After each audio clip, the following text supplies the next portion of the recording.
हारनामा।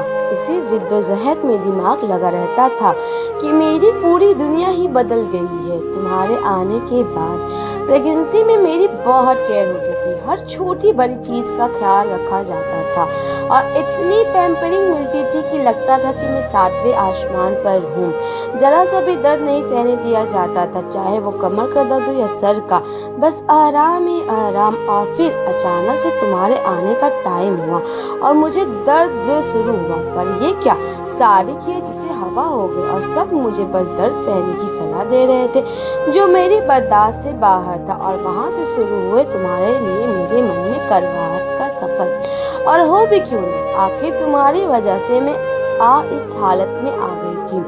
थोड़ी देर में पता लगा कि कार तुम्हारे गले में फंस गई है जिससे जान को खतरा है। तो मुझे समझ आया कि मुझसे ज्यादा तकलीफ में तुम हो। डॉक्टर ने ऑपरेशन की सलाह दी और मैं बहुत घबरा गई क्योंकि ये तुम्हारे और मेरे दोनों के लिए बहुत मुश्किल वक्त था। खैर तुम पैदा हो गए और जैसे ही मैंने तुम्हें गोद में लिया, इससे पहले कि मैं मातृत्व का सुख ले पाती, तुम्हारी चाची बोल उठी, इसकी शक्ल तो बिल्कुल भैया पर है और नाक तो बिल्कुल दादी पर है। और पूरे दादे का खानदान से मिलता जुलता बता दिया गया, जैसे मेरा कोई वजूद ही नहीं।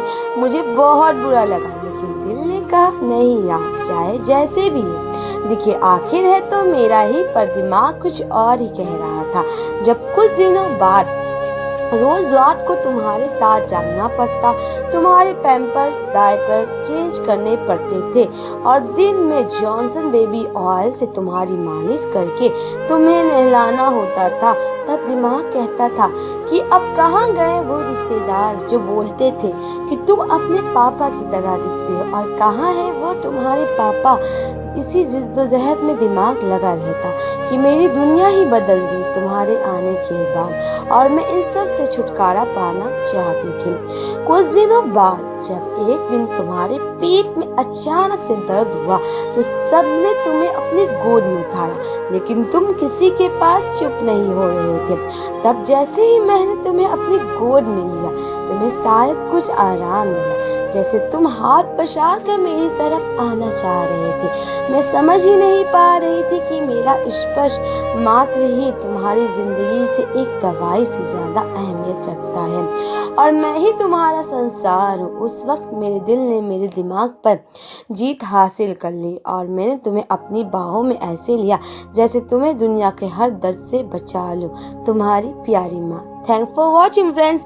आज के लिए बस इतना ही। मिलते एक नई कहानी से और एक नई इमोशनल लवली स्टोरी के साथ। तो प्लीज मेरे चैनल को लाइक एंड सब्सक्राइब करें। Bye bye friends.